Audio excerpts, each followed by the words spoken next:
The sun dips below the horizon, bleeding a final bruised orange light across the golden roof of the palace. High in the silent chamber, a heavy crown rests against cold, unyielding stone. It is a symbol of a nation forged in iron and faith.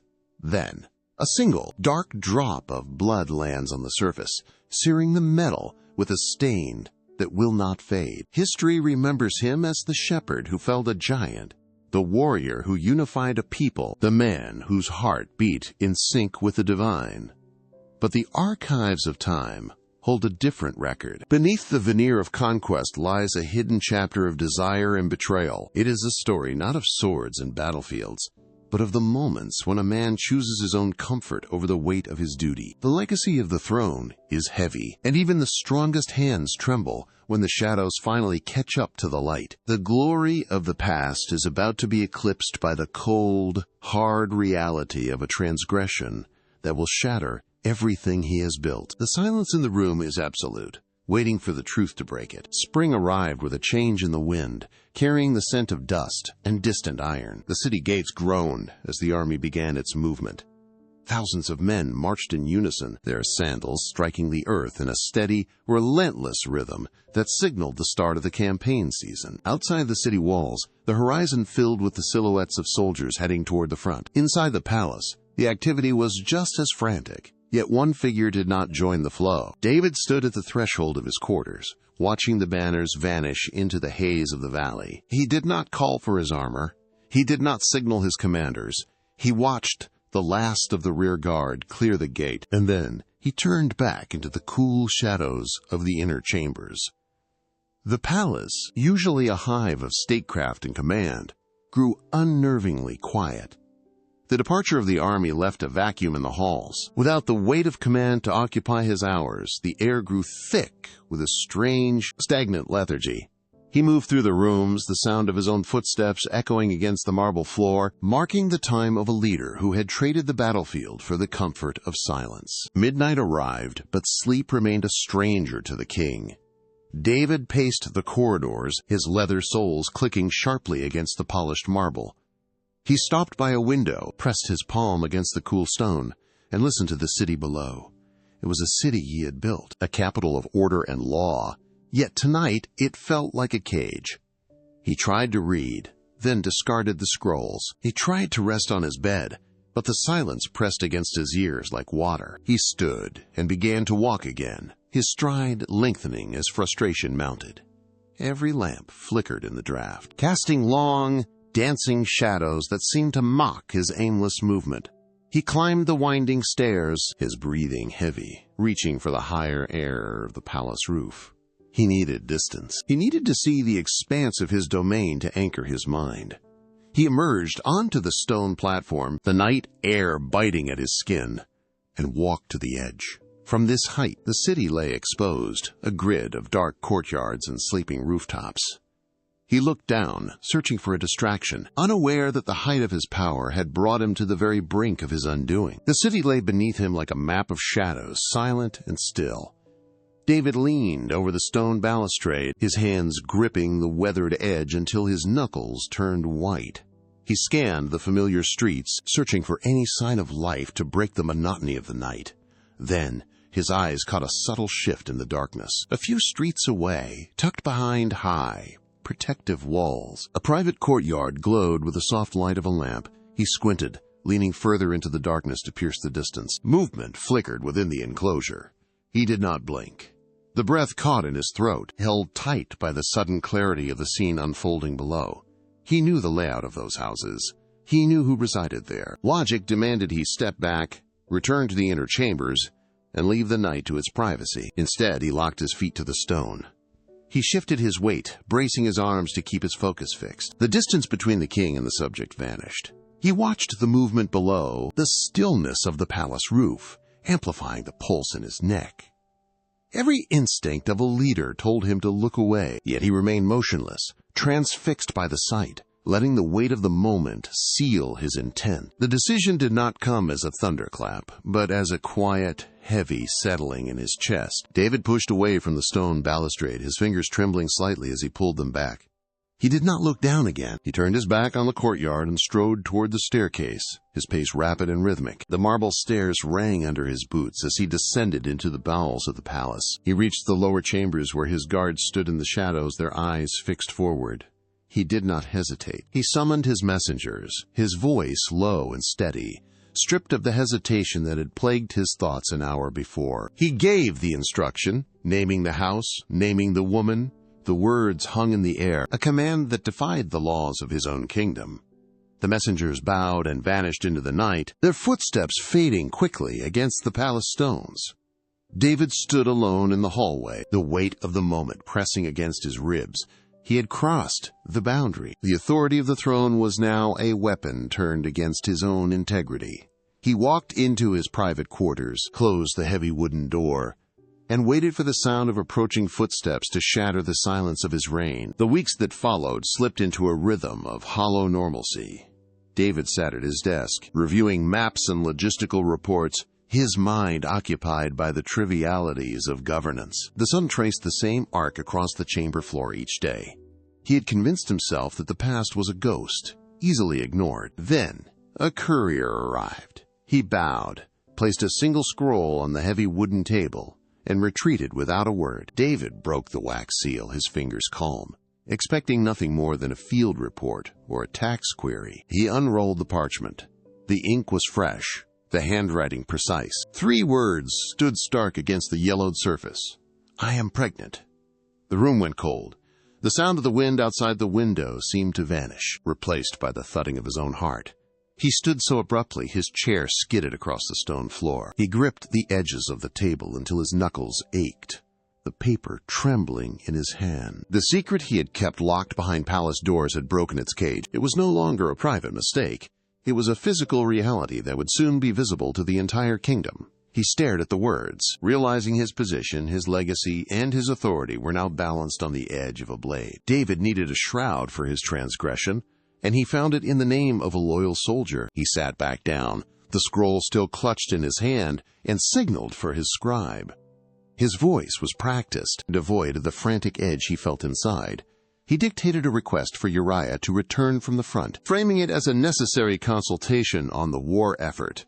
It was a lie wrapped in the authority of the crown. He watched the scribe's quill move, satisfied by the official weight of the words. Once sealed, he handed the document to his fastest rider, urging haste. He returned to his balcony, looking toward the distant horizon, where the armies were stationed. He calculated the travel time, his mind racing through the logistics of the cover-up. If Uriah returned home, if he slept with his wife, the child would be perceived as his own. David paced the length of the hall, his footsteps echoing against the stone. He was gambling his entire legacy on the integrity of a man he was prepared to ruin. The palace felt smaller, the walls closing in as he waited for the sound of hooves in the courtyard, marking the arrival of the man who held the key to his survival. Uriah stood before the throne, his presence marked by the dust of the road and the steady gaze of a man accustomed to command. David gestured toward the door, his tone casual, almost dismissive. "Go home," the king commanded. "Wash your feet and rest." He pushed a gift of food toward the soldier, a clear nudge to return to his wife. Uriah bowed, but he did not leave the city. He walked to the palace gate and stopped. The servants watched as he settled onto the hard, cold stone of the threshold. He refused to enter his own house. He refused to lie on a soft bed. When word reached David, the king stepped onto the balcony, looking down at the small, motionless figure huddled against the stone. Uriah was a man who measured his life by the survival of those beside him in the trenches. He would not taste the comforts of peace while his comrades were still sleeping in the dirt of the battlefield. The contrast was absolute. David stood in the warm, perfumed air of the palace, his skin prickling with the weight of his own calculation, while below him Uriah remained a pillar of unyielding, inconvenient honor. The king's plan was not just failing. It was being dismantled by the very integrity he had hoped to manipulate. David descended the stairs, his movements sharp and erratic. He found Uriah still at the gate, the man's eyes fixed on the distant road to the front. The king stopped inches from him, his breath shallow. "Why do you remain?" David demanded, his voice echoing against the vaulted stone. "The army is in the field. The arc is intense. My brothers sleep in the open. I will not enter my house to eat and drink while they face the blade." Uriah did not flinch, his posture rigid. David's grip tightened on the hilt of his own sidearm, his knuckles turning white. He had gambled on the soldier's desire for rest, but he had misread the man's iron core. The air in the courtyard grew stagnant. David looked toward the palace windows, then back at the gate.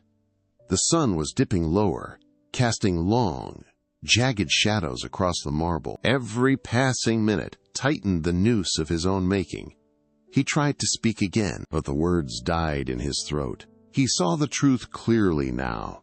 As long as Uriah lived, the secret would remain exposed. David turned away, his jaw set, and walked back into the dark interior of the palace. The mask of the benevolent king had finally shattered, leaving only a man cornered by his own malice. David entered his chamber and bolted the heavy timber door. The silence inside was absolute, broken only by the sharp, rhythmic scraping of a quill against dry parchment. He sat at his desk, the candlelight flickering against the stone walls. His hands were steady now, stripped of the hesitation that had plagued him in the courtyard. He dipped the nib into the inkwell, the black liquid clinging to the metal. He began to write. The words flowed with a cold, mechanical precision that betrayed no emotion. He detailed the command for the front lines. Place Uriah at the point of the fiercest fighting. He wrote the final instruction. Withdraw the support. Leave him to face the enemy alone. Each letter was a stroke of a blade. He paused once, the quill hovering over the page, the ink beginning to bead and darken the surface. He did not look back. He did not consider the life he was erasing. He pressed the nib down, finishing the sentence with a sharp, final flourish. He reached for the wax, melted it over the flame, and pressed his signet ring into the cooling red pool. The seal was set. The man who had once sung songs of light had vanished, replaced by a king who now traded in the currency of death. The chamber door creaked open. David stepped into the corridor, the sealed scroll gripped tightly in his right hand. Uriah remained where he had left him, standing guard near the threshold, his presence a silent pillar of duty. David stopped. The distance between them felt like a chasm that could never be bridged. He held out the parchment. His arm did not tremble. The wax seal, still cooling, caught the dim torchlight. Uriah stepped forward, his eyes clear and devoid of suspicion. He took the scroll, his calloused fingers brushing against the king's palm. He did not ask for the contents. He did not seek to know why a commander would send a written order when a messenger would suffice. He simply tucked the scroll into his belt, offered a sharp, disciplined salute, and turned toward the palace gate. David watched him walk away, his back straight, his stride purposeful. The soldier was carrying his own executioner's decree across the city, stepping out into the sunlight with the same integrity that had kept him from his own home. Every step Uriah took toward the front lines was a step deeper into the trap David had laid. The king stood in the shadows of the doorway, watching the man he had betrayed disappear into the dust of the road. The battlefield was a churn of dust and noise. Uriah reached the forward trench, his chest heaving, the scroll still tucked against his side. He handed the letter to the commander, who scanned the lines with a furrowed brow. The commander looked up, then back at the page, his face hardening into a mask of professional indifference. He gave a sharp, silent signal to the men nearby. The line of soldiers pulled back, retreating with practiced speed. They moved away from the front, leaving Uriah standing alone in the open dirt. He looked around, sensing the sudden, sharp shift in the air. The sounds of combat faded behind him, replaced by a strange, hollow quiet. Then the sky darkened. It was not a cloud. It was a swarm of arrows, whistling through the air like a sudden metallic storm. Uriah turned, his eyes searching for the men who should have been at his side. He stood exposed, a solitary figure, against the relentless rain of wood and iron. The first strike hit, then the second. He stumbled, his feet dragging through the dry earth. He did not cry out. He simply fell, his face striking the grit as the volley continued, burying his integrity in the red-stained dust of a war he had served with his life. The news arrived in the quiet of the afternoon. A messenger bowed low, delivering the report of the fallen soldier. David took the scroll, burned it in the hearth, and watched the ash drift into nothingness. The silence in the palace was immediate, a heavy shroud that felt like safety. He summoned Bathsheba. She arrived with eyes turned toward the floor, her movements slow and measured. David did not wait. He moved to secure his conquest. They stood before the temple officials, their rites performed with a hollow, mechanical precision that echoed through the marble halls. Musicians played, but the melody lacked life, drifting upward toward the high, gilded ceilings. David looked out over the courtyard, watching the sun dip below the city walls. He felt no weight on his shoulders. He felt only the satisfaction of a loose end firmly tied. He believed the earth had swallowed the truth along with the soldier. He raised a cup, the liquid deep and dark, and drank to a future he thought he had forged with his own hands. He did not look at the shadows stretching across the floor. He focused only on the light, convinced that the silence of the dead was a permanent seal upon his throne. The throne room was cool, the air stagnant with the scent of incense and floor wax. David sat motionless, his fingers tracing the edge of the stone armrest. Outside, the city hummed with the rhythm of a normal day, unaware of the blood beneath the floorboards.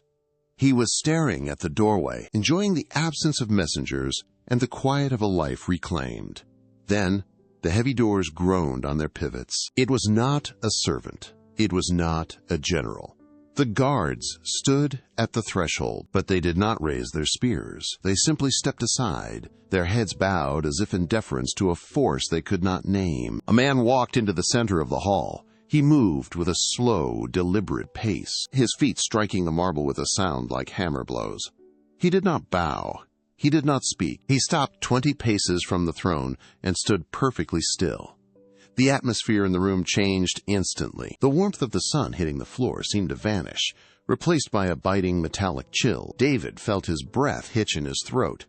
He shifted his weight, his grip tightening on the stone, but the man remained unmoved. Nathan had arrived, and the silence of the dead was finally broken. Nathan did not raise his voice. He spoke to the rafters, his words carrying with the weight of stone falling into a deep well. He told of 2 men in a city. One was wealthy, possessing vast flocks that darkened the hillsides. The other was a man of nothing, who owned only 1 small lamb. The man had raised the creature from its birth, feeding it from his own plate and holding it against his chest like a child. Then, a traveler arrived at the house of the rich man. The master of the house refused to take from his own herds to feed the guest. Instead, he went to the poor man, seized the only lamb, and slaughtered it for the meal. Nathan paused, the silence in the room stretching until it became a physical pressure. He described the poor man's grief, the way he had begged for mercy, and the cold indifference of the rich man, who simply turned away with his prize. Every word was a hook, carefully cast into the center of the hall. David leaned forward, his knuckles white against the throne's armrest. He listened, his breath shallow, unaware that the story was a mirror held up to his own reflection. The trap was set, and the king was stepping into it. The final word of the story hung in the air, vibrating against the cold stone.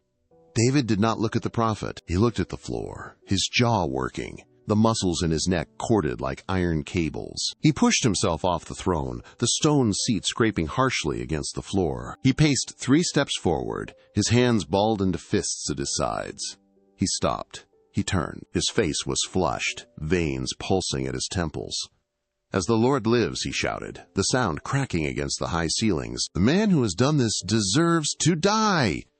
He took another step toward Nathan, his eyes wide and burning with a frantic, misplaced sense of justice. He pointed a shaking finger at the empty air. "He shall pay for the lamb 4-fold. He had no pity. He showed no mercy." David was breathing in ragged, uneven gasps. He was the king, the judge, the arbiter of life and death, and he felt the absolute righteousness of his verdict surging through him.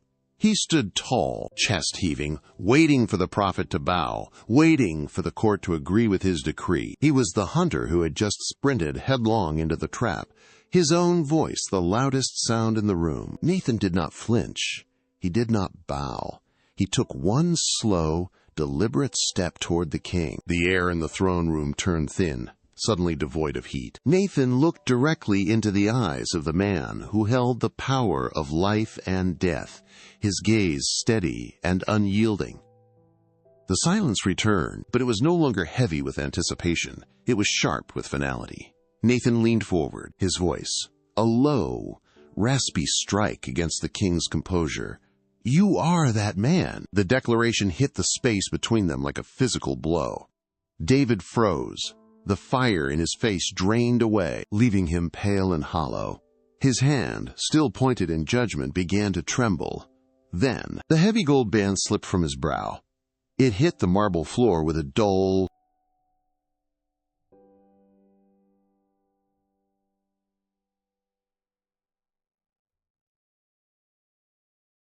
his body folding inward. The king was gone. In his place lay a man broken by the truth.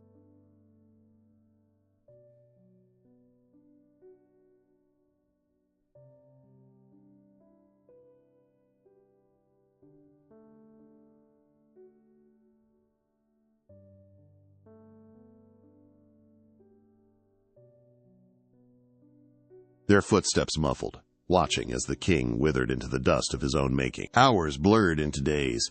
He kept his face pressed to the ground, his eyes burning.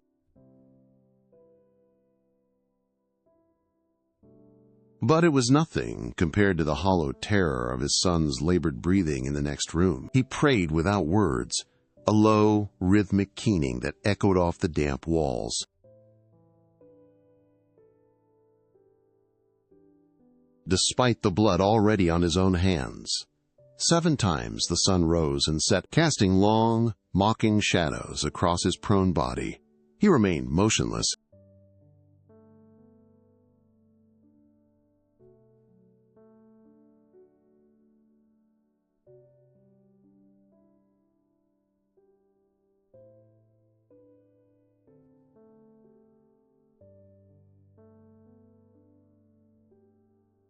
Waiting for a movement that did not come. He finally pushed himself up. His joints cracked in the quiet. He stood, his muscles stiff from days of prostration, and walked to the basin of water placed by the door.